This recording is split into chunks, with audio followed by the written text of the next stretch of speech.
यी सबै प्रकारका विषयहरू जहाँ लेखिएका छन् त्यो हाम्रो मुख्य हामी सनातनी हिन्दूहरूको जो मुख्य धर्म ग्रन्थ हुन् ती चाहिँ वेद हुन्। यो निवेदन रहन्छ जसले पनि हेर्दै हुनुहुन्छ आफ्ना नानीहरूले यदि हामी सनातनी हौँ भन्छौँ भने आफ्ना नानीहरूलाई यति त सिकाउनुहोस् हाम्रो धर्मग्रन्थ वेद हो। कसैले गीता भनिदिनुहुन्छ, कसैले भागवत भनिदिनुहुन्छ, त्यस्तो होइन।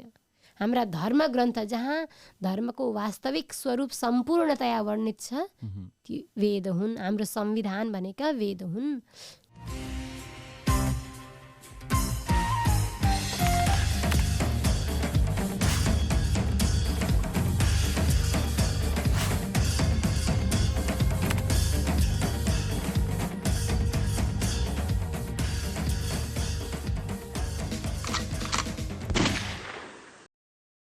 आज हामीसँग हुनुहुन्छ गुरुमा doctor Lakshmi Nepal, all the way from Minnesota, Michigan. म यो जहिले मिस्टेक गरेर हुन्छु, मिचिगनबाट हुनुहुन्छ। आज तपाईँसँग गफ गर्नको लागि मलाई कता कता डर छ, हिचकिचाहट छ।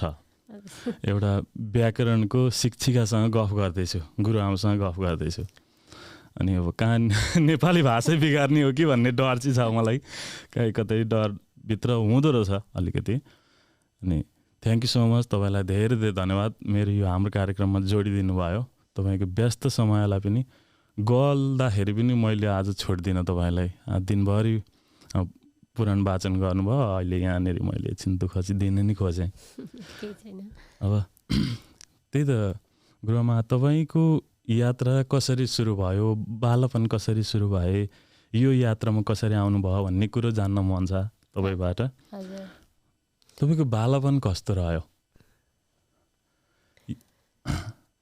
मेरो बालपन भन्दा एउटा शैशवावस्था भनिन्छ हामीले भन्दा होइन। अनि त्यसपछि मेरो जन्म चाहिँ हुन चाहिँ नेपाल भूमिमा जन्म भएको हो। पिताजी सानैमा अयोध्या पढ्नका लागि आउनुभएको थियो। अयोध्यामा पढ्दै त्यहीँ अध्यापन गर्नुभयो। त्यहाँबाट दिल्ली आउनुभयो, हामी पनि दिल्ली आएर अनि त्यो चाहिँ अब हाम्रो स्थायी निवास जस्तै बन्यो। हामी त्यहीँ हुर्कियौँ। जब हामी अयोध्या थियौँ तबसम्म त हामी स्कुल नै जाँदै थियौँ, स्कुलमा पढ्थ्यौँ, रेगुलर स्कुलमा पढ्थ्यौँ। अनि साथमा त्यति बेला त्यहाँ सरस्वती शिशु मन्दिर भन्ने हुन्थे। त्यसमा चाहिँ सांस्कृतिक कुराहरू, धार्मिक कुराहरू पनि सिकाइन्थ्यो हामीलाई। त्यसका साथमा पिताजीले हामीलाई यति अनुशासनमा राख्नुभएको थियो। सानैदेखि स्कुलमा हामी पढ्दैछौँ, त्यसका साथसाथ हामीले संस्कृत पनि पढ्नुपर्ने हुन्थ्यो। यहाँसम्म मलाई याद छ जब म 5 या 6 वर्षकी थिएँ, अप्ठ्यारो ग्रन्थ हो, अष्टाध्यायी भनेको फर्मुला मात्रै छन्, सबै संस्कृत व्याकरणका सूत्र मात्रै छन्। जस्तै ऐ उण रिलरिक ए ओङ ऐ औच हैवरट। अहिले अभ्यास हुँदा चाहिँ सजिलै लाग्छ, पहिलोचोटि सुन्दा चाहिँ कति अप्ठ्यारो खालको हो जस्तो लाग्छ होइन। अब 5 वर्षको उमेरमा तर पिताजीको त्यति परिश्रम थियो हामीमाथि, म र मेरो दाजुलाई पिताजीले सिकाउनु भयो। प्रत्येक दिन स्कुलबाट फर्केर आउँदा हामीले बिहान लिएको पाठ चाहिँ पिताजीलाई सुनाएर मात्रै अनि खाजा खाने नियम थियो। यसरी अनुशासनमा राखेर सानैदेखि पिताजी एउटा संस्कृतका अध्यापक हुनुहुन्थ्यो त्यति बेला।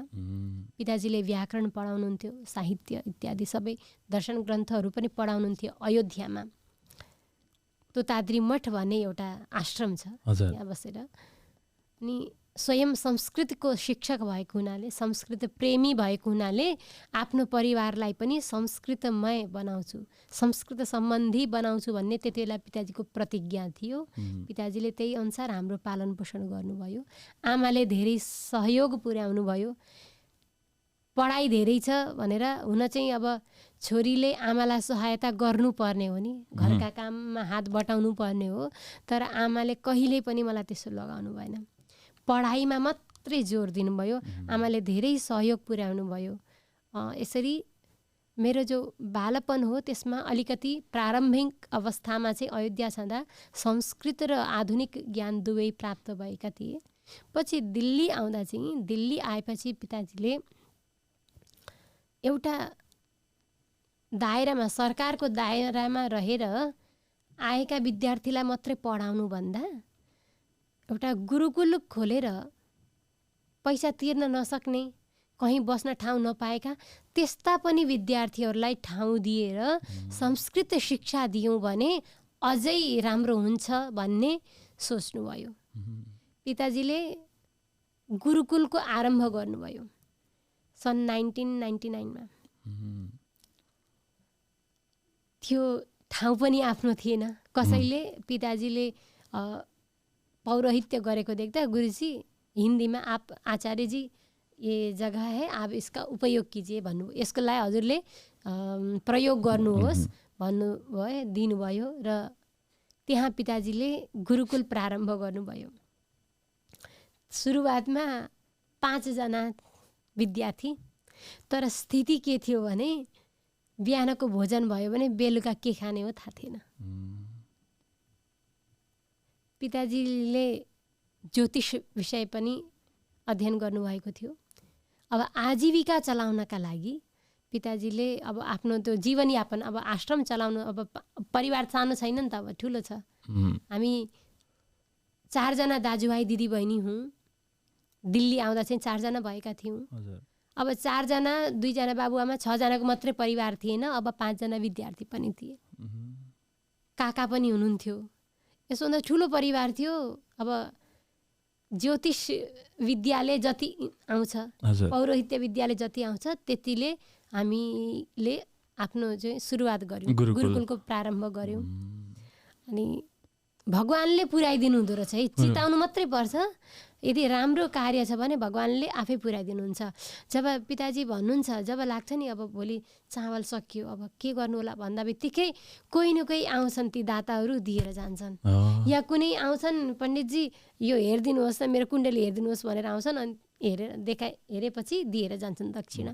यसरी चल्यो सुरुमा होइन। सुरै एकदम दुःखको भए पनि र पनि ठिकै थियो, चल्दै थियो। विद्यार्थीहरू बढ्दै गए, दानदाताहरू पनि बढ्दै गए। आश्रम अलिकति ठुलो भयो।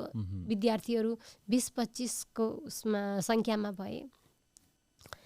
खासमा त्यति बेला मलाई अब मेरो वैयक्तिक रूपमा सोध्नुहुन्छ भने पिताजीको पहिलो प्रश्न थियो दिल्ली आएपछि, छोरी तिमीले संस्कृत पढ्छौ कि इङ्ग्लिस पढ्छौ, आधुनिक विद्यालय जान्छौ कि यहाँ पढ्छौ भन्नुभयो। गुरुकुल खोलेपछि अप्सन थियो तपाईँलाई? अप्सन थियो। भगवानको कृपा हो, मेरो मुखबाट चाहिँ म संस्कृत पढ्छु भनेर निस्कियो। पिताको सपना साकार पनि भयो नि त? हजुर। पिताजीले चाहनुहुन्थ्यो मेरा छोराछोरीहरूले संस्कृत नै पढुन् भन्ने। अब म सानै हुँदा पनि पिताजीको मैले त्यो अनुभव गरेकी थिएँ कि पिताजीले यस्तो चाहनुहुन्छ भने अथवा के, र पनि मलाई अहिले यस्तो स्पष्ट चाहिँ भन्न सक्दैन, तर मेरो मुखबाट चाहिँ म संस्कृत पढ्छु भनेर निस्कियो। तपाईँ देखिन्छ तपाईँको लगाव पिताजीसँग अलिक धेरै नै देखिन्छ, धेरै नै सम्झिरहनुहुन्छ जस्तो लाग्यो मैले पनि फेसबुकहरू हेर्दाखेरि तपाईँको। ठिकै छ, तपाईँलाई मैले भावुक बनाउनु चाहिनँ बिहा अहिले नै होइन, तर त्यही त अब हामी तपाईँ यहाँ हेरिसबर्गमा आउनुभएको छ अहिले आजको दिनमा। कुर्म पुराण, यो कुर्म पुराण भनेको के रहेछ, यसमा के हुन्छन्? हेर्नुहोस्, हाम्रो संस्कृत वाङ्मय अथाह छ। साँच्चै भन्नुपर्दा संस्कृत वाङ्मयमा कति ग्रन्थहरू छन् भनेर भन्नुपर्दा चाहिँ एकजना मान्छेले ग्रन्थको नाम मात्रै उच्चारण गर्दा 1 महिना त्यत्तिकै जान्छ। 1 महिना त्यत्तिकै जान्छ, नाम मात्रै उच्चारण गर्दा। त्यति धेरै अथाह भण्डार छ। तर सामान्यमा सम्झाउनु पर्दा मुख्य हाम्रो जो ग्रन्थ हुन् नि, जहाँ सबै कुरा लेखिएको छ, सृष्टिको विषय पनि छ, अध्यात्मको विषय पनि छ, संसारको विषय पनि छ, सांसारिक विषय कसरी प्राप्त गर्नु र संसारबाट माथि उठेर मोक्ष कसरी प्राप्त गर्नु, यी सबै प्रकारका विषयहरू जहाँ लेखिएका छन्, त्यो हाम्रो मुख्य, हामी सनातनी हिन्दूहरूको जो मुख्य धर्म ग्रन्थ हुन् ती चाहिँ वेद हुन् है। हाम्रो कसैले सोध्छन् नि क्रिस्चियनको के हो, होली बुक के हो, बाइबल भन्छौँ नि, तर हाम्रा सबै मेरो यो निवेदन रहन्छ जसले पनि हेर्दै हुनुहुन्छ, आफ्ना नानीहरूले यदि हामी सनातनी हौँ भन्छौँ भने आफ्ना नानीहरूलाई यति त सिकाउनुहोस्, हाम्रो धर्मग्रन्थ वेद हो। कसैले गीता भनिदिनुहुन्छ, कसैले भागवत भनिदिनुहुन्छ, त्यस्तो होइन। हाम्रा धर्मग्रन्थ जहाँ धर्मको वास्तविक स्वरूप सम्पूर्णतया वर्णित छ ती वेद हुन्। हाम्रो संविधान भनेका वेद हुन् र वेदबाट वेदलाई पढ्नका लागि धेरै आचरणमा बस्नुपर्ने हुन्छ। आचरण भन्नुको तात्पर्य जो अमूल्य कुरा हुन्छ नि, हेर्नु है, जो अमूल्य कुरा हुन्छ त्यसको सुरक्षा पनि बढी हुन्छ कि हुँदैन है। जनसामान्य व्यवहारमा देखिन्छ। त्यस्तै यदि विश्वास नगर्ने मान्छेले, सनातनी जो होइन त्यो मान्छेले हाम्रा रहस्यहरू थाहा पायो भने त्यसको चाहिँ दुरुपयोग गर्दछ। त्यो दुरुपयोग नहोस् भन्नका लागि वेदका मन्त्रहरूलाई सदाचारनिष्ठ व्यक्तिले नै ग्रहण गर्ने, अध्ययन गर्ने भन्ने नियम बनाइयो। अब त्यो सर्वसाधारणका लागि त्यस रूपमा संहिताको रूपमा खोलिएन। तर जसले अध्ययन गर्न चाहनुहुन्छ विश्वासका साथमा, श्रद्धाका साथमा, भगवान् श्री कृष्णले गीतामा भन्नुहुन्छ श्रद्धावान लभते ज्ञानम। श्रद्धा छ, जुन विषयमा श्रद्धा गरिन्छ त्यस विषयमा ज्ञान प्राप्त गर्न सकिन्छ। श्रद्धा छैन भने गर्न सकिँदैन, कुतर्क मात्रै भएर जान्छ त्यो। यदि कसैले पढ्न चाहनुहुन्छ भने पढ्दा हुन्छ। तर जो संहिता वाचन हो, संहिता वाचनको लागि अधिकारी हुन जरुरी छ। हाम्रा शास्त्रहरूले बताउनु भएको छ कसले वेद अध्ययन गर्ने। प्रायः ब्राह्मण भनेको एउटा समुदाय विशेषको नाम ब्राह्मण हो, जसले सधैँ पूर्ण सदाचारमा बस्नुपर्छ, सन्ध्यावन्दन गर्नुपर्छ, नित्य कर्म गर्नुपर्छ, नित्य हवन यज्ञहरू गर्नुपर्छ र वेदको अध्ययन अध्यापन गर्नुपर्छ। ब्राह्मण भनेको त्यो हो। हामी ब्राह्मण कुलमा जन्म लिने मात्रै ब्राह्मण होइन।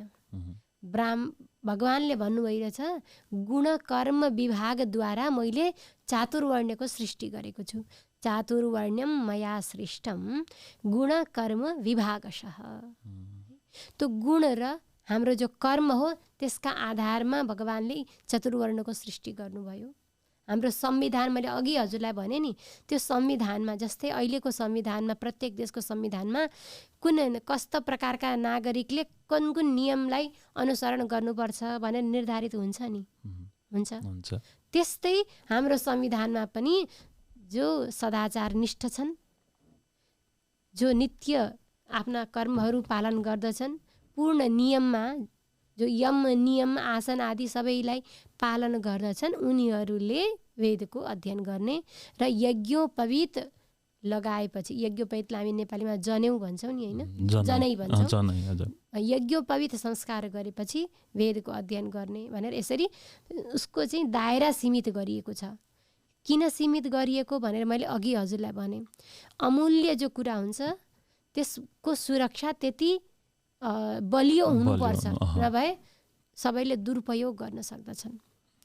त्यसरी मन्त्र हेर्नु, मन्त्रमा यति शक्ति छ नि, ती मन्त्रलाई सिद्ध गर्ने हो भने बिरामीलाई निको पार्न सकिन्छ। कसैलाई यदि अनिष्ट कुराहरूले घेरिएको छ, जस्तै अब हामी भूत प्रेत इत्यादि भन्छौँ नि, कोही अब त्यो त्यस्तो भट्किएको जीवात्माले यदि सताइरहेको छ भने हामी तिनका प्रयोगले चाहिँ हामी निको पार्न सक्दछौँ। हाम्रा गुरुजी आचार्यहरूले त्यसो गर्नुहुन्छ। यो हाम्रोमा मात्रै नभएर सबै अरू धर्म सम्प्रदायमा पनि यो चलन छ नि त नि। अरू सम्प्रदायमा उहाँहरूले उहाँको श्रद्धा विश्वासको आधारमा सबैमा छ। हामीले चाहिँ वेदका मन्त्रहरूको आधारमा चाहिँ त्यसो गर्छौँ। अब ती वेदमा अघि मैले भने सबैलाई अधिकार दिइएन। जसले त्यो सदाचार पालन गर्नुहुन्छ उहाँहरूले पढ्ने। अब सर्वसामान्यलाई बुझाउनु कसरी त, त्यो साह्रै गाह्रो छ वेदको अध्ययन गर्न। हस्तस्वर त्यस्तै प्रकारले, अब एउटा उदाहरण दिन्छु म। अ भनिन्छ नि, अ भन्दा उदात्त भयो, भन्दा अनुदात्त भयो। यस्तो जब स्वरमा मन्त्रमा यस्तो स्वर आउँछ, हस्त स्वर हातमाथि जान्छ, तल आउँछ, मध्यमा रहेर स्वरित हुन्छ, मात्रै भन्दा स्वरित भयो। अनि बिचमा यसरी पनि ल्याउनु पर्ने हुन्छ, गुँ भन्नुपर्ने, यो धेरै नियमहरू छन्। त्यति सजिलो छैन वेदको अध्ययन गर्न।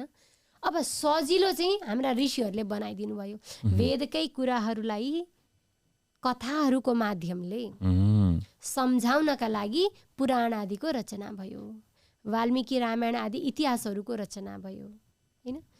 ज्ञानका कुरा ती नै हुन्, तर कहानीको माध्यमले, कथाको माध्यमले। हामी सानो छँदा चाहिँ हाम्रा बाबुआमाले हामीलाई कुनै कुरा सिकाउनु पर्दा चाहिँ एउटा स्टोरीको रूपमा भन्नुहुन्छ कि बुझाउन सजिलोका लागि। त्यस्तै पुराणमा कथाहरूको माध्यमले ज्ञानका, त्यही भएर कुनै पनि कहानी सुनाएपछि यसको सार के हो भन्छौँ नि। सिकाउनु पर्ने कुरा चाहिँ अन्तिममा हो, तर कहानीको माध्यमले, कथाको माध्यमले। अतः त्यसरी सर्वसामान्यमा सर्वसुलभ बनाउनका लागि, सबैका लागि सहज बनाउनका लागि पुराणहरूको रचना भयो। वेदव्यासजीले 18 पुराणको रचना गर्नुभएको छ। मत्स्य पुराण, मार्कण्डेय पुराण, ब्रह्मवैवर्तको पुराण, विष्णु पुराण, वामन पुराण, लिङ्ग पुराण, स्कन्द पुराण, अग्नि पुराण, अनेक छन्। ती मध्ये एउटा कुर्म पुराण हो। अहिले OHRC संस्थाद्वारा यो श्री कुर्म पुराणको आयोजना गर्नुको तात्पर्य चाहिँ हामीले यसबाट प्रारम्भ मात्रै गरिएको हो। हामीले जनसमाजमा सबै पुराणहरूमा रहेका विषयहरूलाई पस्किन सकौँ, त्यसका लागि हाम्रो यो पहिलो प्रयास हो। यो पहिलोचोटि हामीले सुरुवात मात्रै गरेका हौँ। यो सबैमा अब 6000 मात्रै श्लोक छन्, सानो छ, अनि 5 दिनमा राम्ररी भन्न सकिन्छ, सबै कुराहरूलाई समेट्न सकिन्छ भनेर यो OHRC संस्थाद्वारा श्री कुर्म पुराणको आयोजना गरिएको हो। कुर्म पुराण भनेको चाहिँ जब हामी समुद्र मन्थन भनेर हामीले सुनेका छौँ होला हैन। देवता र दानवले समुद्रलाई मन्थन गरेर अन्तिममा चाहिँ अमृत प्राप्त गरेका थिए है। त्यो समुद्र मन्थन गर्दा चाहिँ, मन्थन गर्नका लागि चाहिँ मदानी चाहिएन, मोही पार्दा चाहिन्छ कि चाहिँदैन? नेति चाहियो। अब समुद्र मन्थन गर्नका लागि त्यहाँ नेति चाहिँ वासुकी नागलाई बनाए, मदानी चाहिँ मन्दराचल पर्वतलाई बनाए। तर अब त्यो पर्वत त समुद्रमा राख्दा त डुबिहाल्छ नि। पर्वतलाई चाहिँ सहारा दिनु पर्यो नि त कसैले। त्यो सामर्थ्य अरूमा थिएन। भगवान स्वयं श्रीमन नारायण भगवान कुर्म रूपमा अवतरित भएर मन्दराचल पर्वतलाई धारण गरिबक्सिनुहुन्छ। त्यति बेला भगवान श्री कुर्मले देवताहरूलाई जो उपदेश दिनुभएको थियो, त्यो उपदेशलाई कुर्म पुराणमा समेटिएको छ। अतः कुर्म पुराण यसको नाम भयो। भगवान श्री कुर्मद्वारा उपदिष्ट भएको हुनाले कुर्म पुराण हो। यसमा मैले देखे अनुसार प्राय छोरी मान्छेहरू मात्रै हुनुहुन्थ्यो तपाईहरू। यसलाई छोरी मान्छेले मात्रै लगाउने हो कि अरूले पनि लाउँछन्? यो होइन, त्यस्तो कुनै यस्तो दायरा छैन। गुरुजीहरूले त पढ्नु नै हुन्छ, हामी सबैले देखेकै छौँ। धेरैजना गुरुजी हुनुहुन्छ, आचार्यहरू हुनुहुन्छ हाम्रो समाजमा, विद्वत वर्ग ठुलो छ। तर विदुषी वर्गको सङ्ख्या कम भएको हुनाले यस हिन्दू धार्मिक तथा सांस्कृतिक सङ्गठनले यो पहल गर्यो कि नारीलाई पनि अगाडि ल्याउँ, विदुषीहरूलाई अगाडि ल्याउँ, उहाँहरूको मुखबाट पनि केही सुनौँ भनेर हामीलाई यो अवसर प्रदान गर्नुभयो। अतः नारी शक्तिको जागरणका लागि OHRC को पनि महिला जागरण समूहले यस कुर्म पुराणको आयोजना गरेको। यो जसले गर्नुभयो उहाँहरूलाई एकदम सलाम छ। एकदम राम्रो कामको सुरुवात भएको छ। एकदमै राम्रो, एकदमै उहाँहरूप्रति कृतज्ञ छौँ। साह्रै राम्रो कामको सुरुवात भएको छ। यता अब मैले हिजो तपाईँको कथा सुन्दै थिएँ, अनलाइन सुन्दै थिएँ, म लाइभ सुन्दै थिएँ।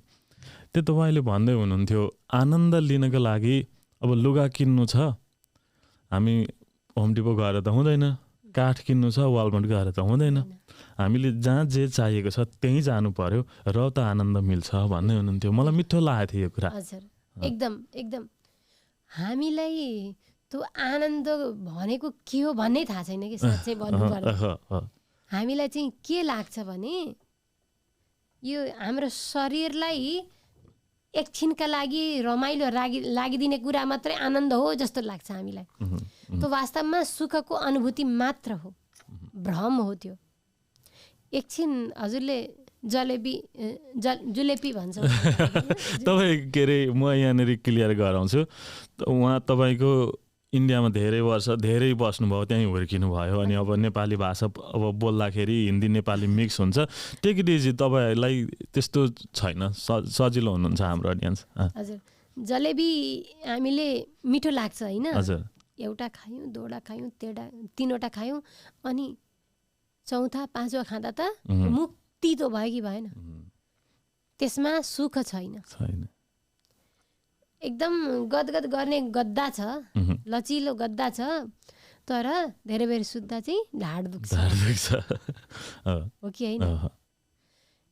कुनै पनि गाना छ, एकचोटि सुन्यो, दुईचोटि, तेस्रोचोटि, चौथोचोटि सुन्दा चाहिँ बोरिङ हुन्छ भने जति पनि हामीले सुख अनुभूति गर्ने भनेको कानबाट, नाकबाट, आँखाबाट, जिह्वाबाट अनि त्वचाबाट। यीलाई 5वटा विषय भनिन्छ। शब्द, स्पर्श, रूप, रस, गन्ध। 5 इन्द्रियहरूबाट 5वटा विषय ग्रहण गरेर मनलाई सन्तुष्ट पार्ने प्रयास गर्दछौँ है।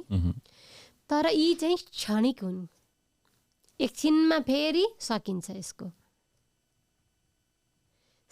श्रीमद् भागवत महापुराणमा प्रहलाद चरित्र त सबैले सुन्नुभएकै छ होइन?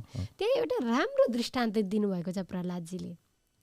हामी यी सुख कस्तो छ त भन्दा, संसारको सुख भन्दा खुजुली हुन्छ नि, खुजुली हुँदा एकछिन त्यहाँ इचिङ भयो, कनाउँदा चाहिँ आनन्द आउँछ है।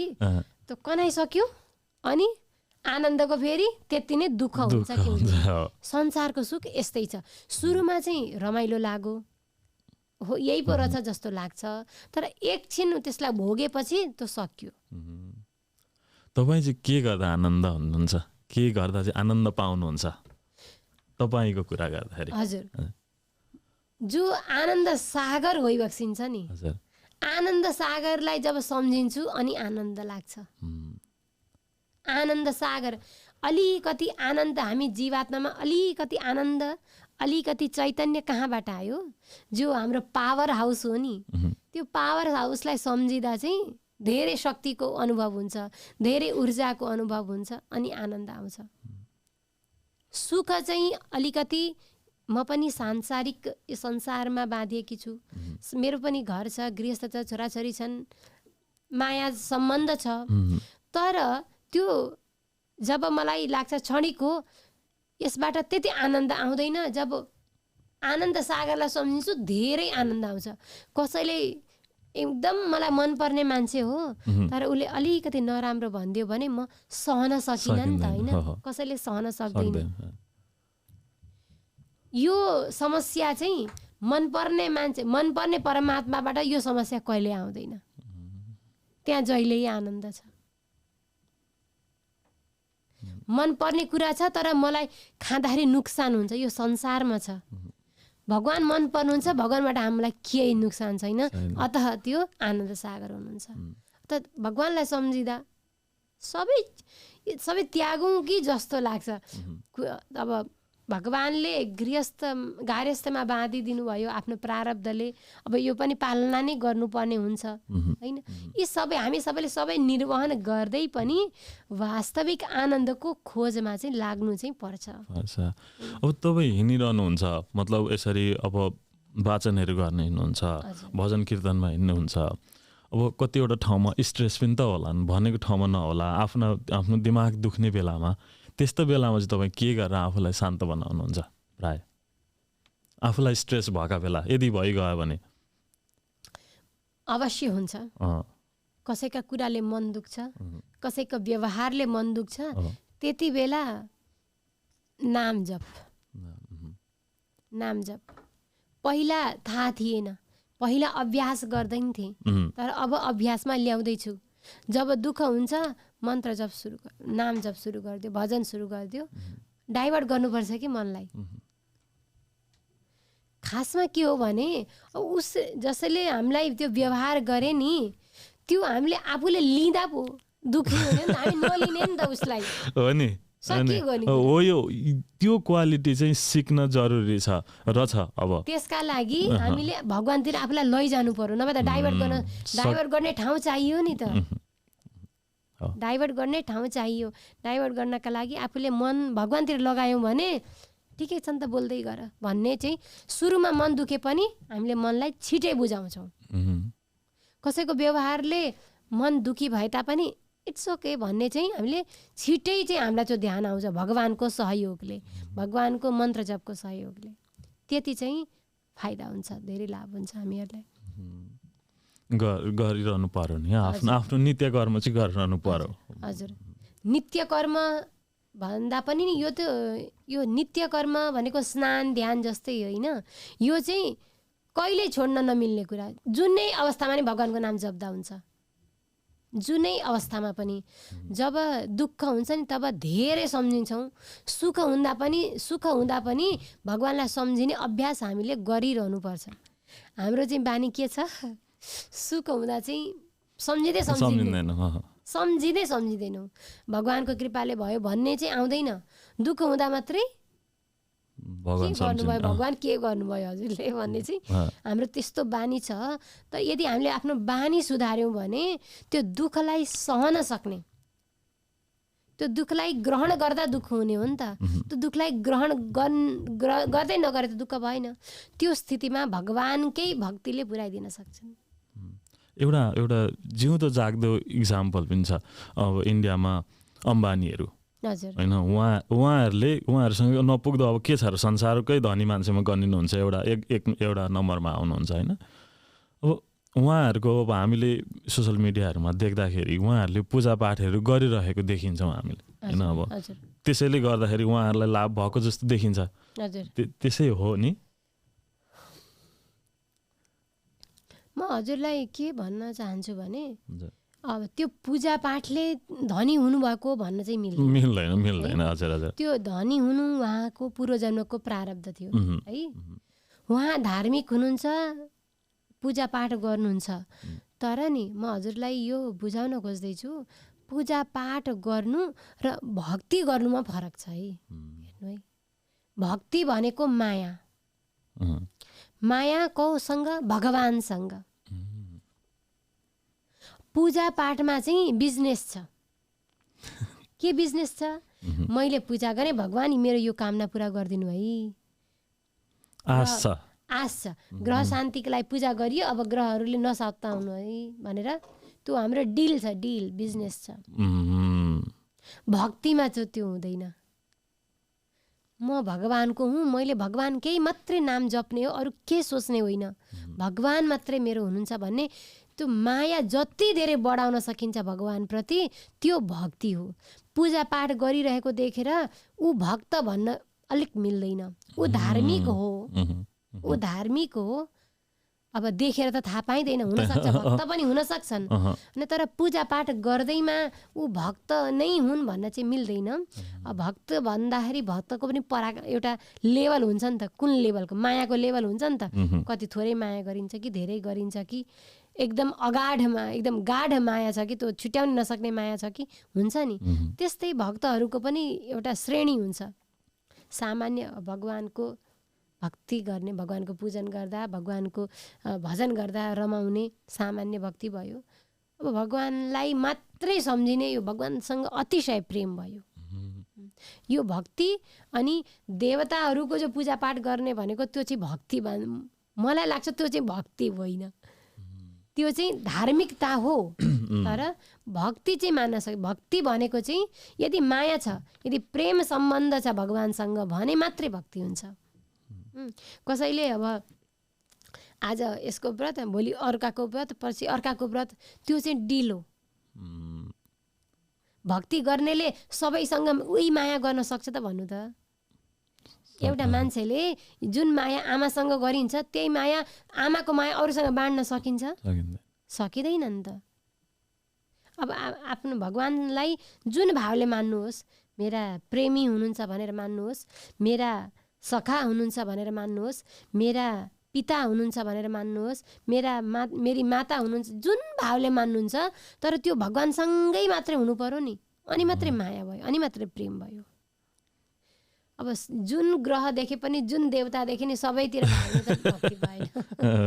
त्यो धार्मिकता हो, त्यसलाई नकार्न सकिँदैन, तर भक्ति चाहिँ होइन। भक्तिको विषय आउँदा चाहिँ अलिकति बेग्लै हुन्छ, मनसँगको हुन्छ, बढी देखिने भन्दा पनि प्रेमसँगको हुन्छ।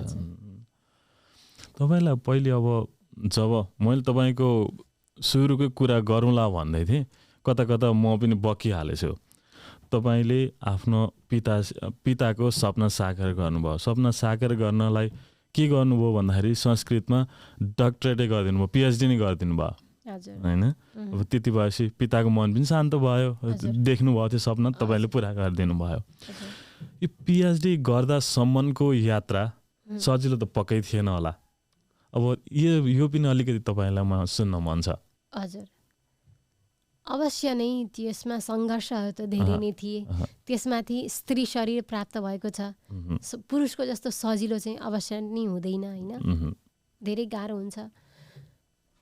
पिताजीको सपना, पिताजीले यति जेठो छोरो हुनुहुन्थ्यो, अत्यन्त दयनीय अवस्था हाम्रो घरको, साह्रै गरिबी अवस्थामा जेठो छोराले अब जसरी भए पनि कमाइदिनु पर्ने स्थिति हुन्छ, पढ्न पाउनु भएन त्यति धेरै।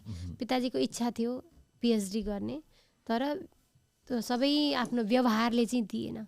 अब आश्रम प्रारम्भ गरेपछि त झन् सक्नु भएन। धेरै काम बढ्यो। पिताजीले 2:30 बजे उठ्नुहुन्थ्यो राति। 2:30 बजे उठेर पिताजीले धेरै ग्रन्थहरूको लेखन गर्नुभएको छ। लगभग पिताजीको जति हाइट थियो नि त्यति ग्रन्थहरू पिताजीले आफ्नो जीवनकालमा लेखेर जानुभयो। त्यति धेरै ग्रन्थ लेख्नुभयो पिताजीले। 2:30 बजे उठ्नुहुन्थ्यो, 3:30 बजे हामीलाई पढाउनुहुन्थ्यो, अनि हामीलाई पढाइसकेपछि फेरि लेखन कार्य गर्नुहुन्थ्यो। अब दिउँसो त सबैसँग मेलजोल गर्नु पर्यो, कहीँ जानु पर्यो। अब मागेर त चल्दैछ आश्रम, न सरकारले केही दिँदैछ, न अरू कुनै फन्डिङ छ, केही छैन, न हामी फिस लिन्थ्यौँ, निःशुल्क थियो। सबै पछि त 70 जना विद्यार्थी। अहिले त्यो आश्रम मेरो दाजुले सम्हाल्दै हुनुहुन्छ, स्वामी जनार्दन आचार्य भनेर उहाँलाई सबैले चिन्नुहुन्छ। उहाँले सम्हाल्दै हुनुहुन्छ श्रीनिवास संस्कृत विद्यापीठम भन्ने हाम्रो गुरुकुलको नाम हो। सबैजना छात्रहरूलाई उहाँ छात्रावास छ, त्यहीँ बस्ने व्यवस्था, खाने पिने सबै रहनसहन। एक जोडी कपडा पनि लिएर गएका हुँदैनन् विद्यार्थीहरूले, सबै वहीँ प्राप्त हुन्छ। सबै आश्रमले उपलब्ध गराउँछ भन्नुपर्दा नि सबै जनताले पुरा गरिदिनु भएको छ, जनताले दिनुहुन्छ र त पुगिरहेको छ। हाम्रो त अब आश्रममा केही पनि थिएन है, मन मात्रै थियो र हाम्रो श्रम थियो। जति पिताजीले पढाउनलाई श्रम गर्नुभयो, ती बालकहरूलाई खुवाएर, साना नानी आउँदैछन् कपडा पनि धोइदिनु पर्ने, यी सबै काम आमाले पनि गर्नुभयो। बराबर सहयोग हेर्नु है, प्रकृति पुरुष दुवैको सहयोगले संसार चल्छ। लक्ष्मीनारायण भगवानको पूर्ण सहयोगितामा संसार चलिरहेको छ नि त होइन। त्यस्तै पिताजीलाई त्यति नै सहयोग दिएर आमाले यो पिताजीको सङ्कल्पलाई पूर्ण गरिदिनु भयो। मेरो लागि अप्ठ्यारो कहाँ थियो भने म मात्रै एक्लै थिएँ केटी पढ्नको लागि त्यतिखेर। अब मेरो घर नै त्यही थियो, सबै छात्रहरू सबै अब केटाहरू थिए। केटीहरूलाई राख्न सक्ने स्थिति थिएन कि, धेरै सुरक्षाले राख्नुपर्ने हुन्छ, त्यति चाहिँ अब थिएन, हाम्रो सामर्थ्य थिएन। एक्लै थिएँ र पनि पढेँ। म पढेँ भन्दा पनि पिताजीले आज जो पाठ पढाउनु भयो बेलुका त्यही सबैलाई पढाउँथेँ। पढाएपछि आफै त्यो आफूलाई त्यो एकदम दृढ हुन्थ्यो कि यस्तै गर्दै गर्दै गर्दै पढियो। अब हाम्रो गुरुकुलमा चाहिँ 12औँसम्म चाहिँ परीक्षाको मान्यता बाहिरबाट परीक्षा दिलाएर 12सम्मको चाहिँ पढाइ त्यहाँ हुन्थ्यो। अब 12 पास गरेपछि त बाहिर जानु पर्यो, ग्रेजुएसन गर्नको लागि जानु पर्यो। अब एउटा केटी भएको हुनाले त्यो गुरुकुलबाट बाहिर कहिले निस्केको चाहिँ कहीँ न साथी छन् न केही छन्, कहीँ गएको छैन। अब बाहिर जान पनि डर लाग्ने, कहाँ चाहिँ जानु। अब पिताजी माताजीहरूलाई पनि अब इन्डियाको ठाउँमा अब त्यत्तिकै पठाउन पनि गाह्रो छ कि अब सुरक्षाको दृष्टिले अप्ठ्यारै हुन्छ। कहाँ जानु? अब त्यहाँ दिल्लीमै एउटा विश्वविद्यालय छ, श्री लालबहादुर संस्कृत विद्यापीठ हो नाम हो त्यसको।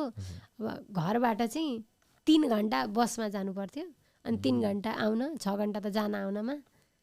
त्यसरी 8 गरेँ त्यहाँ जान, 8 गरेँ। अब भगवान्ले पुर्याइदिनु भएको त्यो पनि होइन। 3 घन्टा बिहान, अब त्यति बेला बाहिर हाम्रो जो गुरुकुलको संस्कार थियो, हामी बाहिर खाँदैनौँ, बाहिरको खानेकुरा खाँदैनौँ। बिहान घरमा भोजन गरेर हिँडेपछि बेलुका बिहान 6-7 बजे हिँडेको, बेलुका 12 घन्टामा आइपुगेर अनि मात्रै खाने, पानीको सहारामा। त्यसरी अध्ययन गरियो। अप्ठ्यारो भन्दा पनि रमाइलो पनि लाग्थ्यो, आनन्द आउँथ्यो कि जो पढ्न चाहेकी छु पाउँदैछु भन्ने जस्तो लाग्थ्यो। उहाँ विश्वविद्यालयमा गएर पनि आफ्ना गुरुजी मैले भेटेँ नि, अत्यन्त कृतज्ञ छु उहाँप्रति। आफ्नै छोरीको जस्तै गरेर उहाँले मलाई पढाइदिनु भयो। हुनुहुन्न थियो होला धेरैजना मेरो विभागमा म एउटै केटी थिएँ। यस्तो मेरो विषय व्याकरण हो, केटीहरूले व्याकरण लिँदैनन् कि, त्यो चाहिँ अलिकति अप्ठ्यारो विषय भयो। सबै साहित्यमा मात्रै जान्दथे, साहित्य सजिलो हुने, अलिकति व्याकरण चाहिँ लिँदैन थिए। पछि अहिले पनि त्यति धेरै व्याकरण लिनुहुन्न। अनि व्याकरण पनि कस्तो छ भने एउटा सजिलो बाटा छ, एउटा अलिकति व्याकरणमा पनि भित्रभित्र घुस्दै जाँदा नि अलिकति अप्ठ्यारो छ कि, भाषा अप्ठ्यारो बनाइदिँदै गएर हामीलाई चाहिँ आनन्द लाग्छ। अब कस्तो छ भने अब यो मोबाइल यहाँ छ भन्नुपर्छ भने अब यो मोबाइल यहाँ चाहिँ सिधै भन्दा पनि हुन्छ नि त। अब यो टेबलमा रहेको आधारता निरूपित आधेयत्ववान मोबाइल भनेर भने अब सानो कुरालाई चाहिँ यसरी पढ्नु, तर आनन्द आउँथ्यो कि त्यसरी पढ्नु। भित्र त दर्शनका विषयहरू पनि पढियो, गुरुजीको पनि परिश्रम थियो, आफूले पनि अलिकति परिश्रम गरियो, पिताजीको आशीर्वाद थियो, अलिकति मेहनत गरियो। अब गर्दा गर्दै त्यहाँ शास्त्री गरेँ, शास्त्री विषय हुन्थ्यो होइन, शास्त्री उपाधि बिए भनिन्छ नि होइन, त्यसलाई हाम्रो संस्कृतमा शास्त्री भनिन्छ। अनि एमएलाई आचार्य भनिन्छ। शास्त्री आचार्य गरेँ। बिचमा चाहिँ अब नोकरीको लागि, कुनै स्कुलमा पढाउनका लागि त्यहाँ बिएड पनि गर्नुपर्ने हुन्छ, बिएड पनि गरियो। अनि त्यसपछि आफ्नो उमेर पनि अलिक धेरै भएछ, विवाह भयो। तर विवाहपछि पनि भगवानको कृपाले मेरा स्वामीजी पनि अत्यन्त सहयोगी, मेरो परिवार अत्यन्त सहयोगी। उहाँहरूले सबैले मलाई सहयोग गरिदिनु भयो। बिहे पछाडि मैले पिएचडी गरेको, परिवारको सहयोगले। त्यो पनि जरुरी छ, उत्तिकै जरुरी छ। एकदम भगवानको कृपा हो। नभए कहाँ सबैले बुहारीलाई पढ्ने अवसर दिन्छन् त, दिँदैनन्। तर उहाँहरूले मलाई सम्बल दिनुभयो, सहयोग दिनुभयो र मैले आफ्नो पढाइ पूर्ण गरेँ। जुन दिन त्यो थिसिस लिएर आएकी थिएँ नि, पिताजी गदगद हुनुभयो। मैले गर्न सकेको थिएन, छोरीले गरी। पिताजीलाई यति धेरै खुसी थियो। हाम्रो परिवारमा पिएचडी गरेको पहिलो म, साह्रै गर्वको अनुभव। पिताजीको त्यो मुस्कुराहट नि, त्यो मुस्कान म बिर्सिन सक्दिनँ। त्यस्तो मलाई झलझली आउँछ। त्यति धेरै पिताजी गौरवान्वित हुनुभएको थियो। अनि यस्तै मेरो अध्ययन यात्रा चाहिँ अलिकति कष्टमय थियो, अलिकति रमाइलो पनि थियो, तर भगवानको कृपाले सहज नै भन्नुपर्छ, राम्रै भयो। भन्छ रहेछन् नि, कहीँ मैले पनि सुन्दै थिएँ, छोरा मान्छेले पढ्दाखेरि आफ्नो लागि पढ्छन्, आफ्नै लागि मात्रै पढ्छन्, जागिरहरू गर्नको लागि। जब छोरी मान्छे पढ्छन्, एउटा घर पढ्छ, एउटा समाज पढ्छ, एउटा गाउँ पढ्छ, सबै पढ्छन् पढाउन सक्छन् भनिन्छ। अनि त्यसरी नै तपाईँ पनि अब खुद आफै इक्जाम्पल हुनुहुन्छ। अब अहिले त्यत्रो लामो बाटो यहाँ आएर यसरी 5 दिनको एउटा कुर्म पुराण लगाइरहनु भएको छ, भनिरहनु भएको छ। तपाईँको कथा वाचन शैली पनि मलाई मिठो लाग्यो। अब कति धेरैले सुन्नु भएको छैन होला, अब पक्कै पनि सुन्नु होला। त्यो पनि च्यालेन्जिङ छ नि, आफ्नो शैली पनि बनाउनु पर्यो। अनि एउटा दोडा नभनुन्जेलसम्म आफूलाई पनि बानी हुँदैन होला। त्यो पनि टफ थियो होला त। साँच्चै भन्नुपर्दा नि म भारतमा हुर्किएँ। हजुर। त्यति बेला अब मेरो बोलचालको भाषा हिन्दी थियो, नेपालीमा त्यति बोलिँदैन थियो, बरु संस्कृतमा बोलिन्थ्यो। आश्रमको भाषा संस्कृत थियो, विद्यापीठमा संस्कृतमा नै व्यवहार हुन्थ्यो। अनि त्यहाँभन्दा बाहिर गए हिन्दीमा। अब नेपालीमा त्यति धेरै व्यवहार हुँदैन थियो। विश्वविद्यालयमा हिन्दीमा भयो, संस्कृतमा भयो, नेपालीमा चाहिँ साँच्चै भन्नुपर्दा म बानी परेकी थिइनँ। बिहेपछि अलिकति जान्न थालेँ र मैले राम्ररी जति अहिले हजुरहरूले सुन्दै हुनुहुन्छ त्यो नेपाली सिकेको भनेको अमेरिकाले सिकाएको हो मलाई। यहाँ आइकन मैले भारतमा पनि 1-2वटा कथा गरेँ होइन। भारतमा चाहिँ हामी गुरुकुलको तर्फबाट सुन्दरकाण्ड पाठ, जस्तै नेपालीमा भानुभक्त रामायण छ नि होइन, त्यस्तै हिन्दीमा श्रीमद् वाल्मीकि रामायण संस्कृत ग्रन्थ हो, त्यसकै हिन्दी रूपान्तर अब अनुवाद गरेको त होइन, तर साक्षात् हिन्दीमा नै बनाउनु भयो, रचना गर्नुभयो श्री गोस्वामी तुलसीदासजीले। अत्यन्त मिठो भाषा छ होइन। त्यसको एउटा भाग सुन्दरकाण्ड हो, जहाँ हनुमानजीको चरित्र आउँछ। हनुमानजी लङ्का गएर सीताजीको खोज गर्नुहुन्छ इत्यादि वर्णन आउँछ। त्यो सुन्दरकाण्ड पाठ गर्न जान्थ्यौँ हामी होइन। सुन्दरकाण्ड पाठ गर्न जाँदाखेरि विद्यार्थीहरूलाई लिएर म त्यहाँ सबैको प्रमुख भएर चाहिँ मैले अलिकति भगवानको कृपाले हार्मोनियम बजाउन अलिकति सिकेकी थिएँ। हाम्रो गुरुकुलमा सङ्गीत पनि सिकाइन्थ्यो। तपाईँ भजन पनि मिठो गाउनुहुन्छ, देखेको छु मैले फेसबुकमा। हजुर। त्यो सङ्गीत पनि हामी आश्रममा हामीले जे छ नि, जे पनि देख्दै हुनुहुन्छ नि, त्यो सबै आश्रमको देन हो, पिताजी र माताजीको परिश्रम हो मेरो। अनि आफ्नो मेहनत हजुर अलिकति त गर्नै पर्यो होइन। र पनि त्यो सबै उपलब्ध गराइदिनु भएको चाहिँ एकदमै माताजी पिताजीले नै हो। लक्ष्मीलाई अहिले लक्ष्मी भनेर चिनाउने चाहिँ माताजी पिताजी नै हो। नाम उहाँले दिनुभयो, चिनाउनु पनि उहाँले नै भयो। अब त्यहाँ सुन्दरकाण्ड पाठ गर्न जाँदा चाहिँ अलिकति म प्रयास गर्थेँ सुन्दरकाण्ड पढ्ने मात्रै नभएर म अलिकति वाचन पनि गरौँ, अलिकति बुझाउँदै जाउँ। हिन्दीमा भजन, नेपालीमा भजन हुँदा चाहिँ अहिले चाहिँ त्यस्तो परम्परा छैन। भजन गाउँदा चाहिँ प्रत्येक भजनका लाइनको अर्थ बुझाउँदै भजन गाउने परम्परा अझै त्यति यहाँ देखेकी छैन।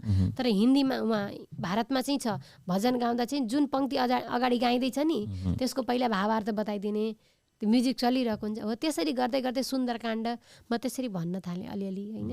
अनि मलाई एकचोटि श्रीमद् भागवत महापुराण भन्ने अवसर पनि प्राप्त भयो। हिन्दीमा गरेकी थिएँ, नेपालीमा त केही जान्दैन थिएँ। यहाँ मिशिगनमा आएपछि अब संस्कृत पढेर आउनुभएको छ भन्दा चाहिँ सबैले म उहाँ चाहिँ दिदीको रूपमा परिचित थिएँ। सबैले मलाई दिदी भन्नुहुन्थ्यो।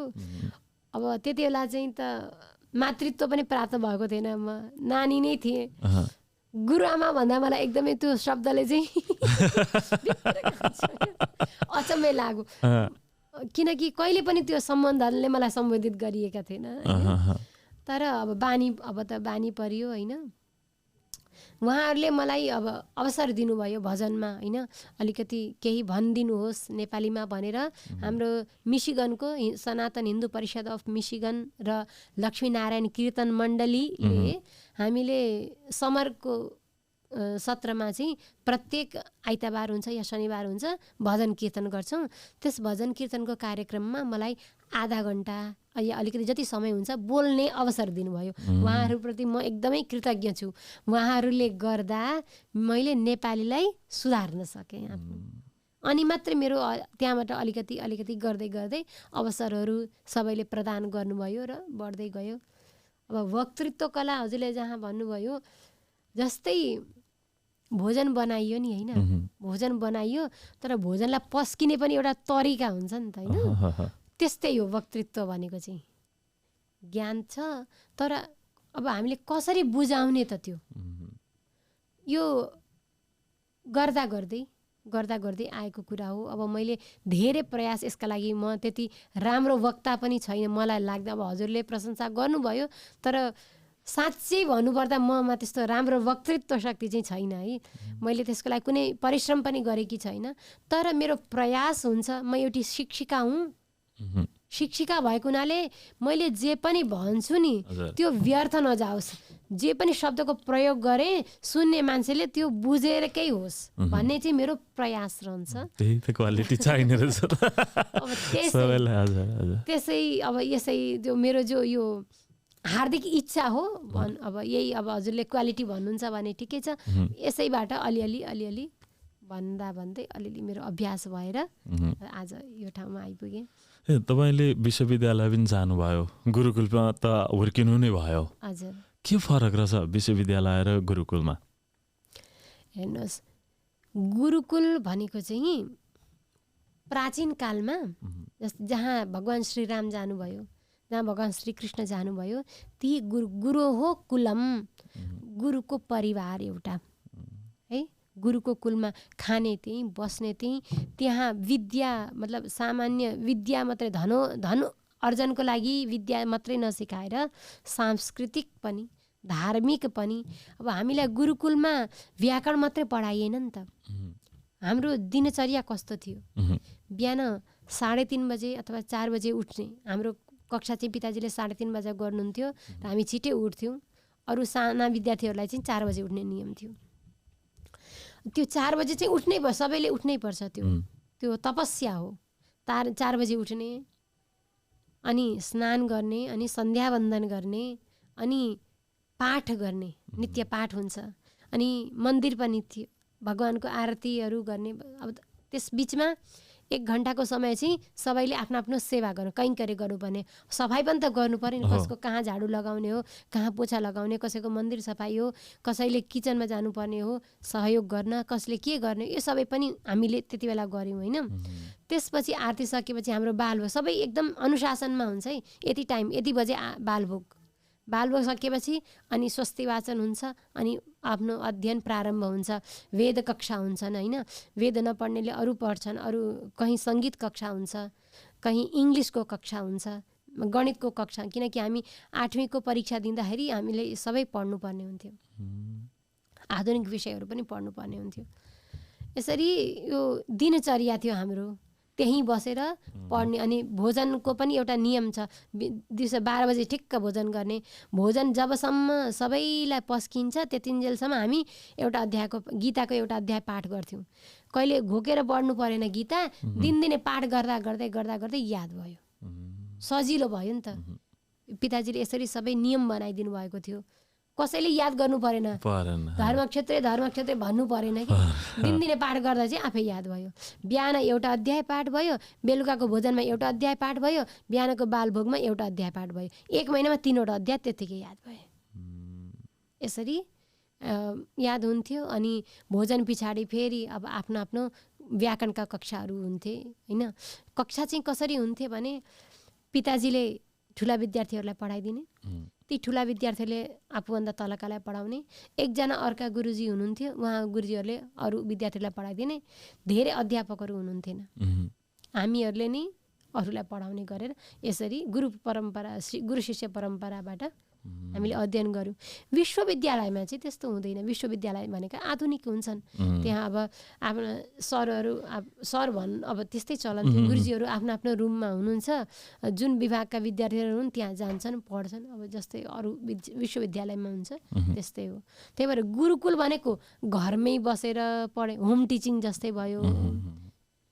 विश्वविद्यालय भनेको अरू सामान्य विश्वविद्यालय जस्तै हुन्छ। पढाइमा कहिले पनि कम्प्रोमाइज गर्नु भएन नि, गर्नु भएन। यही त अब तपाईँलाई के अरे सोध्न पनि अप्ठ्यारो, नसोधौँ पनि अब कता मन मान्दैन। छोरी मान्छेले वेद किन पढ्नु हुँदैन अरे? हजुर, त्यो पढ्नु हुँदैन अरे भनेको सुनिन्छ, किन त्यसो भनिन्छ? छोरी मान्छेलाई नि भगवान्ले एउटा ठुलो जिम्मेदारी दिनुभएको छ। त्यो अरू कसैलाई प्राप्त छैन। त्यो हो मातृत्व शक्ति है। त्यो अरूलाई छैन। छोरा मान्छेले चाहँदा नि प्राप्त गर्नुभएको छैन नि त होइन। त्यो जिम्मेदारी निभाउनका लागि 2टी हातमा लड्डु हुँदैन नि त। त्यो जिम्मेदारी निभाउनका लागि अब हाम्रो शरीरले अबदेखि एउटा अवस्थादेखि प्रारम्भ हुन्छ, त्यो प्रोसेस सुरु हुन्छ। त्यस अवस्थामा चाहिँ अब संस्कृतमा भन्नुपर्दा रजस्वला भनिन्छ त्यो शब्दलाई, त्यसलाई। त्यो आफ्नो गन्दगी बाहिर गएको हुनाले अशुद्ध अवस्था भनिन्छ, अशौच अवस्था भनिन्छ। अशौच अवस्थामा अघि हजुरलाई मैले भने अमूल्य जो निधि हुन्छ त्यसको चाहिँ सुविधाको धेरै ख्याल गर्नुपर्ने हुन्छ। अशुद्ध अवस्थामा चाहिँ उच्चारण नगर्ने मेन यसको मुख्य कारण चाहिँ यही नै हो। अशुद्ध अवस्थामा चाहिँ यसको संहिता वाचन नहोस्।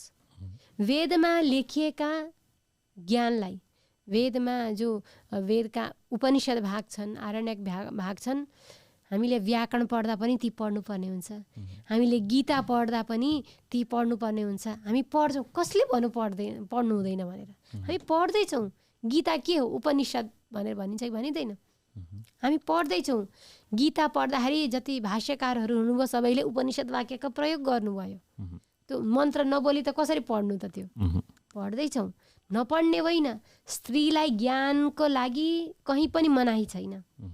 तर जो सस्वर वाचन हो, जो संहिता पाठ हो, त्यो चाहिँ नगर्दा राम्रो हुन्छ। कारण हाम्रो शरीर हो, हाम्रो जिम्मेदारी हो है, त्यही मात्रै हो, अरू केही होइन। अनि धेरै श्रम छ कि अनि भगवानले भनौँ या विद्वत वर्गले नै भनौँ हाम्रो लागि सजिलो बनाइदिनु भएको छ। त्यही रटेर घोकेर पढ्नुहुन्छ, जो मेहनत गर्नुहुन्छ विद्वत वर्गले, त्यो सजिलै रूपमा पुराणमा छ। त्यो पढ न त, तयार गरेको विषय रेडिमेड हामी मन पराउँछौँ कि पराउँदैन भन्नुहोस् त? हामी आजकल त झन् सर्टकटको जमाना छ। हामी किन त्यहाँ लडाइँ झगडा गर्दैछौँ त? हामीलाई ज्ञानको लागि मनाइ छैन, हामी मन्त्रका प्रयोग गर्दैछौँ, तर हामी सस्वर वाचन गर्दैनौँ, संहिता पाठ गर्दैनौँ। त्यसका लागि चाहिँ अब हामीले आफै ध्यान राख्नुपर्ने। यदि हामी आफूलाई सनातन हिन्दू धर्मावलम्बी मान्छौँ भने हामीले त्यति मान्यता, त्यति सम्मान आफ्नो ग्रन्थप्रति गर्नु नै पर्ने हुन्छ। नभए हामी सनातनी होइनौँ भन्छु म त। सबै धर्मले आफ्नो एउटा अनुशासन बनाएको हुन्छ कि हुँदैन? हुन्छ। हामीलाई हेपेको होइन, ज्ञान दिन रोकेको छैन हामीलाई। सर्वम खल्विदम ब्रह्म एकोहम बहुश्याम, यी सबै वेदका वाक्य हुन्, म भनिरहेकी छु नि त होइन? तर मन्त्रको रूपमा त्यस आनुपूर्वी जुन रूपमा मन्त्र लेखिएको छ त्यो सम्पूर्ण मन्त्रको संहिता पाठ सस्वर वाचन चाहिँ त्यही मात्र निषेध, किनकि त्यसमा मन्त्रत्व छ कि त्यसलाई गुप्त राखिएको। मन्त्र शब्दको अर्थ नै गोपनीय, त्यही मात्रै हो। स्त्रीलाई सबैले सुन्दै हुनुहुन्छ भने स्त्रीलाई वेदको ज्ञान लिन कसैले मना गर्नुभएको छैन। हजुर पढ्नुहोस्, हाम्रो इतिहासमा धेरै ऋषिकाहरू हुनुहुन्थ्यो, सबैले वेदको ज्ञान लिनुभयो। तर ती ऋषिकाहरूले सस्वर वाचन गरेर कहीँ यज्ञ सम्पादन गर्ने त काम गर्नुभएको थिएन त, ज्ञान त गर्नुभयो, ज्ञान प्राप्त गर्नुभयो। हामी पनि गर्न सक्छौँ, गरौँ। यसका लागि सबैलाई म प्रोत्साहित गर्छु। र यदि त्योभन्दा सजिलै खोज्नुहुन्छ भने पुराणतिर जाउँ, सजिलै प्राप्त गर्न सकिन्छ। कुनै विवादै छैन, ज्ञान त त्यही हो होइन? ज्ञानका लागि हामीलाई कहिले पनि मनाइ छैन, एउटा अनुशासनको लागि मात्रै त्यो हो। त्यो पनि हाम्रो आफ्नो जो ठुलो दायित्व छ त्यसका लागि हो है। त्यसले हामीलाई हेपेको भन्ने सोच्नुपर्ने छैन। म त कहिले पनि ग्लानी गर्दिनँ यस विषयमा। तपाईँले अघि पनि भन्दै हुन्थ्यो नि, छोटकटको जमाना छ, टिकटकको जमाना छ, अहिले त रिल्सको जमाना छ, सर्ट्सको जमाना छ होइन? अब अहिले म यहीँनिर हामी जहाँ बस्दैछौँ त्यहीँको कुरा गर्न खोज्दैछु। जस्तै अब हामी पनि कतिजना अब 7 दिन बसेर पुराण सुन्न सक्दैनौँ, आजभोलि भ्याइँदैन, सक्दैनौँ भन्दा पनि भ्याइँदैन, कि काम गर्नै पर्यो। अनि त्यसले गर्दाखेरि चाहिँ as a doctor, as a अब एजुकेटेड पर्सन होइन, एज अ टिचर, तपाईँले चाहिँ विशेष गरी यही ज्ञानलाई अलिकति छोटकरीमा बनाएर कुनै सेमिनारहरू, कुनै वर्कसपहरू गर्न मिल्दैन? एकदम मिल्छ, एकदम मिल्छ। पढ्नका लागि मिल्छ एकदमै। हामीले पुराण वाचन गर्ने भनेको त त्यो हामी विधि विधानका साथमा एउटा यज्ञको रूपमा, श्रीमद् भागवत महापुराण ज्ञान यज्ञ भनिन्छ। त्यसमा चाहिँ हामीले देवताहरूको पनि आह्वान गर्नुपर्ने हुन्छ, भगवानलाई प्रतिष्ठापित गर्छौँ होइन? भगवानको सबै परिकरहरूलाई राख्छौँ, हवन, नित्य हवन हुन्छ। ती विधि विधानको साथमा त्यो हामीले यज्ञ गरेका हौँ। तर श्रीमद् भागवत महापुराणमा के छ त्यो जान्नका लागि त पढ्न, जस्तै जति पनि कथावाचकहरू आउनुभयो पहिला पढ्नुभयो नि। केवल त्यो 7 दिनको पुराणले त पढ्नु भएन नि त कसैले पनि। हामीले पढ्दा पनि एउटा अध्येय विषयको रूपमा हामीले पढ्यौँ। जसरी व्याकरण पढेँ त्यसरी भागवत हामीले पढ्नुपर्ने हुन्छ। त्यसो अवश्य गर्न सकिन्छ। एउटा 2 दिनको 3 दिनको एउटा वर्कसप जस्तो राखेर होइन चर्चा गर्ने यदि इच्छुक हुनुहुन्छ भने अवश्य गर्न सकिन्छ। त्यो मन त्यही लाग्छ। ओएचआरसी जस्तो संस्थाले एउटा मन्दिरले अलिक युथहरूलाई अब के लाग्यो भने हाम्रो आमाहरूले 18 पुराण सुनिसक्नुभयो होला सायदै भनौँ न। धेरैजना आमाहरूले अब पुराण सुनिसक्नुभयो, सप्ताह धेरैवटा सप्ताह सुन्नुभयो। तर अब के छ भन्दाखेरि त्यही ग्रुपले मात्रै सुन्छ जहिले पनि, किनभने भ्याउने ग्रुप त्यही हुन्छ। त्यही ग्रुपले मात्रै सुनिरहन्छ त्यही एउटै कथा। तर अब युथहरूलाई पनि अलिकति इन्भल्भ गर्नु पाए अब अर्को पालदेखि यो एजदेखि यो एज ग्रुपको, किनभने हामीले त सिकाउनु छ नि त यो एज ग्रुपदेखि यो एज ग्रुपसम्मको अब नानीहरूलाई अथवा स्टुडेन्टहरूलाई कसैले सिक्न चाहनुहुन्छ भने डाक्टर लक्ष्मीकोबाट 3 दिने अब अथवा 1 दिने वर्कसप हुँदैछ भनेर गरियो भने अलिक धेरै इन्भल्भ हुन्थ्यो कि भन्ने कुरो हो। एकदमै एकदमै सुरुमा चाहिँ अब एउटा गीताबाट सुरु गरौँ होइन। गीता भनेको चाहिँ अत्यावश्यक विषय भएको छ अहिले चाहिँ। हामी कस्ता भएका छौँ, हामी पेसेन्ट छैन, धैर्य छैन। त्यो धैर्य जब गीता भनेको के हो, जब अर्जुन आत्तिए नि, आत्तिएको अवस्थामा भगवानले जो ज्ञान दिनुभयो नि त्यो हो गीता, हो कि होइन। हात काँप्न थाले, धनुष तल खसो, सबै रौँगटा खडा भए, हिन्दी मिसियो है। यी सबै कुराले चाहिँ जब भगवानले आत्तिएको देख्नुभयो नि, म युद्ध गर्न सक्दिनँ, हरास खानुभयो अर्जुनले, तब उपदेश भएको हो नि त गीताको। अहिलेको जनमानसको लागि त अत्यावश्यक छ। एकदम छिटो हरास खाने, एकदम छिटो हरास खाइन्छ हामी, हो कि होइन। त्यही कारणले होला एकदम यो सुसाइडका केस कति बढ्दैछन्, तलाकका केस बढ्दैछन्। धैर्य छैन। यही त तपाईँहरूको यसमा तपाईँहरूको इम्पोर्टेन्स अब सबै तपाईँहरूले नै सुधार्ने त होइन, तर एउटा बाटो देखाउनको लागि सकिन्थ्यो। अवश्य चाहन्छु र गुरुजीहरूले पनि उहाँहरूको एकदमै सहयोग चाहिन्छ यसमा पनि होइन।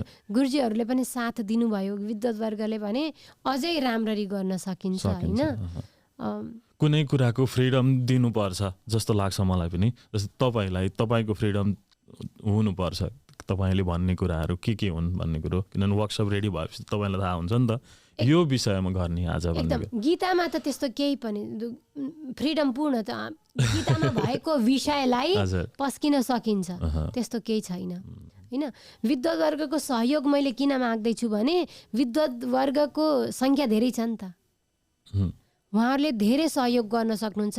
जहाँ बस्नुहुन्छ, जहाँ पनि पूजाको लागि जाँदै हुनुहुन्छ, 2 मिनट बसेर त्यो युथ, त्यो घरमा जो युथ छ त्यसलाई एउटा कुरा सिकाएर आउनुहोस्। हामीभन्दा धेरै उहाँहरू जानुहुन्छ बाहिर है। उहाँहरूले पहल गर्नुभयो भने धेरै छिटो हामीले आफ्नो समाजलाई सुधार्न सक्छौँ। मैले केवल भन्नका लागि होइन, तर अत्यन्त मन दुख्छ कि कस्तो पीडा सहेर आयौँ क्याम्पमा। मैले त्यो भोगिनँ, तर सुन्दाखेरि कस्तो डर लाग्छ मलाई। भुटानबाट भाग्दा चाहिँ कतिको बलात्कार भयो, कतिलाई त्यही मारियो, त्यो सुनेर पनि कति डर लाग्छ। धर्म बचाउन के का लागि? धर्म बचाउन हो कि होइन भन्नु त। अहिले आएर धर्मको ध पनि मतलब छैन। धर्मको धले मतलब नगरेकाले के भएको छ, धैर्य सकिएको छ, धले बिगारेको छ। धर्म भनेको धैर्य पनि हो। धृति पहिलो धर्म भनेको धृति, धैर्य पहिलो धर्म हो। क्षमा धर्म हो।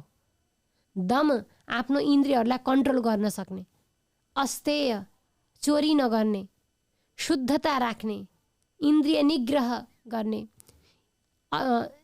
धीर विद्या अनि बुद्धिको प्रयोग गर्ने, विवेक, के गर्नुपर्ने हो के गर्नुपर्ने, यी सबैको यही हो धर्म। अरू त सम्प्रदाय हुन्, श्री वैष्णव सम्प्रदाय, शैव सम्प्रदाय, होइन, शाक्त सम्प्रदाय, शक्तिका, यी त सम्प्रदाय हुन्। धर्म, सनातन हिन्दू धर्म भनिन्छ नि, धर्म भनेको यही हो, आफूमा धैर्य जगाउनु। धैर्य कसरी जाग्छ? मैले अहिले भन्दा बित्तिकै जाग्ने कुरा होइन नि त, त्यो निरन्तर अभ्यासले जाग्ने हो। निरन्तर अभ्यासका लागि सात्विक चिन्तन हुनु पर्यो। सात्विक चिन्तन कहाँबाट आउँछ? शास्त्रहरूको अध्ययनबाट आउँछ। अत मैले कुर्म पुराणमा सबैबाट एउटा वाचा लिएकी छु। यदि सबैले दिनमा एउटा संस्कृत श्लोक पढ्नुभयो भने उच्चारण सिक्ने होइन, सुरुवात चाहिँ उच्चारणबाट गर्नुहोस्, तर त्यसको तात्पर्य बुझेर दिनमा एउटा श्लोक सिक्नुभयो भने भोलि दोडा पर्सि तीनवटा गर्दा गर्दै चाहिँ त्यो संस्कृत वाङ्मयमा प्रवेश भयो नि त, शास्त्रमा प्रवेश भयो। अब रुचि जाग्छ, अझै के छ भन्ने रुचि जाग्छ र त्यहाँबाट धैर्य कसरी धारण गर्ने। हाम्रो शास्त्रमा जो बिहान उठेर सन्ध्या गर्नु भनिन्छ नि, सन्ध्या गर्नु भनेको तात्पर्य थाहा छ हजुरलाई के हो? मलाई थाहा छैन। सन्ध्या गर्नु भनेको अब योगासनले हाम्रो शरीरलाई स्वस्थ बनाउने, अब भित्र जो छ नि, भित्रलाई जो हामी प्राणायामद्वारा ठिक बनाउँछौँ। अनुलोम, सास रोक्नु त, भित्र सास रोक्नु भयो, त्यसलाई अनुलोम विलोम भनिन्छ। जहाँ जहाँ पनि गाँठो परेको छ, जहाँ जहाँ ब्लकेज छ, सब खोलिदिन्छ। अब जति धेरै सास धेरै रोक्न सक्नु अभ्यास गर्नुहोस्। सन्ध्यामा प्राणायाम हुन्छ, ध्यान गरेर मन्त्र जप हुन्छ, सूर्यलाई अर्घ्य दिन्छ, यही त हो सन्ध्या। सन्ध्या भनेको त्यही हो।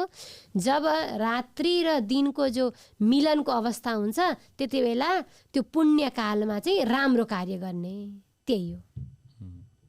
हाम्रो धर्ममा नि नचाहिँदो कुरा त केही पनि छैन। सबै प्रकृतिलाई पुज्ने, हाम्रो शरीरलाई कसरी स्वस्थ राख्ने, आत्मालाई कसरी स्वस्थ राख्ने, बिमारी हुन नदिने आत्मालाई, र आत्मालाई उसको पुग्नु पर्ने ठाउँसम्म कसरी पुर्याउने, यही हो हाम्रो धर्म। सबै सूत्रहरू छन् त्यहाँ, सब छ। नचाहिँदो कुरा केही पनि छैन, एकदम दिव्य छ। त्यही भएर त अहिले सबै विदेशीहरू यहाँ लोभिएर हाम्रो धर्ममा आउनुभएको छ। त्योभन्दा पनि योग, अब यो अहिले त योगा भनिन्छ, योग कतिको अब संसारभरि अहिले कति फैलिएर गएको छ, होइन। म सबैलाई निवेदन गर्न चाहन्छु, यसमा मलाई दुःख लाग्ने कुरा के हो, हाम्रो धरोहर हो कि होइन, हाम्रो न्यास हो नि, हाम्रो सम्पत्ति हो योग। अहिले योगा भनेर चिन्दछौँ हो हामीले। कति मन दुख्छ, आफ्नो कुरा चाहिँ अर्काको नामबाट चिनिने, मन दुख्छ कि साह्रै मन दुख्छ मेरो चाहिँ। हजुरहरूको माध्यमले म सबैलाई निवेदन गर्न चाहन्छु, सबैलाई भन्नुहोस् योगा भन्न छोडिदिनुहोस्, योग भन्नुहोस्। हामीले धेरैभन्दा धेरै भनेको सुनेर यहाँका मान्छेले पनि योग भन्न सुरु गरून्। योग हो हाम्रो, योग चित्तवृत्ति निरोध। योग भनेको के? आफ्नो मनको जो वृत्तिहरू छ नि जताततै भाग्ने, त्यसलाई कन्ट्रोलमा राख्नु भनेको योग हो। एक्सर्साइज भन्नेलाई त्यसलाई आसन भनिन्छ। योग अनि आसन मिलाएर योगासन हुन्छ। योगा होइन, के हो? योग। म हजुरलाई रिक्वेस्ट गर्छु, अरू जति पनि हजुरका साथीभाइ हुनुहुन्छ सबैलाई हजुरले यसमा छलफल गर्नु, योगा नभनिदिनु होला कृपया। योग हो, आफ्नो धरोहरलाई सम्हालेर राख्नुपर्छ। आफ्नो जो जमिन छ नि रेखदेख गरिएन भने मासिन्छ कि लगिदिन्छ नि त, आली धेर ठुलो लगिहाल्छ। हो, यो ध्यान राख्नुपर्ने हुन्छ। आफ्नो सम्पत्ति लडेर भए पनि हाम्रा ऋषिहरूले कति त्रास सहनु भयो भन्नु त, हाम्रा ग्रन्थहरू जोगाउन, हाम्रो शास्त्र जोगाउन। त हामीले पनि त्यसमा केही योगदान दिनुपर्छ। त्यही भएर मलाई साह्रै मन दुख्छ, योगा भन्दा चाहिँ एकदमै मन दुख्छ। योग भनिदिनु होला, यो हाम्रो विषय हो, हाम्रो शास्त्र हो। तपाईँ 2 दिनको लगातार आफ्नो वाचन पछाडि अब थकित पनि हुनुहुन्छ, अनि अब आज तपाईँ अब भोलि फर्किँदै पनि हुनुहुन्छ घर। अब तपाईँको यात्रा शुभ रहोस्, राम्रो होस्। तपाईँलाई धेरै धेरै धन्यवाद। हाम्रो स्टुडियोमा तपाईँलाई पाउनु हामी एकदम हामीलाई हाम्रो भाग्य हो तपाईँलाई यहाँ पाउनु। Thank you so much. हजुर, मेरो पनि सौभाग्य हो। मैले आफ्ना कुराहरू हजुरको माध्यमले सबैसम्म पुर्याउन पाएँ र यसरी नै हाम्रो धर्मका विषयमा हाम्रो शास्त्रका विषयमा हजुरको जिज्ञासा अझै बढोस्। हामी अहिले सामान्य कुरा गर्दैछौँ नि, भोलि फेरि भेट हुँदा चाहिँ हामी गहन विषयमा चिन्तन गरौँ। यसरी बढ्दै जाओस्, हजुरको यो परिश्रम यस्तै फलोस् फुलोस्, हजुरका दर्शकहरूको सङ्ख्या धेरै बढोस् है। यही शुभकामना हजुरलाई दिँदै म पनि बिदा माग्छु। हस्, जय श्रीमन्नारायण।